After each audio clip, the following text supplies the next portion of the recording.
ఆ వ్యాపారంలో సూర్యవర్ధన్ ఎవరూ ఎదుర్కోలేనంత ఎత్తుకెదిగాడు.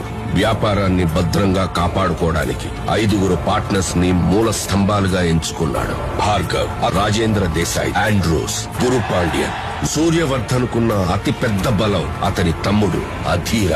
అతని సామర్థ్యంతో కట్టిన ఈ కోటకి సూర్యవర్ధన్ కొడుకు గరుడ చేయి తోడైంది. వారిద్దరి సారథ్యంలో KGF ఎవ్వరూ ఊహించలేనంత భద్రతలో ఉంది. యుద్ధంలో 3వ వాడి అడుగుపడింది. వాడు చెప్పుల సైజు చిన్నదైనా వాడు అడుగు పెట్టాక దారి పెద్దదైంది.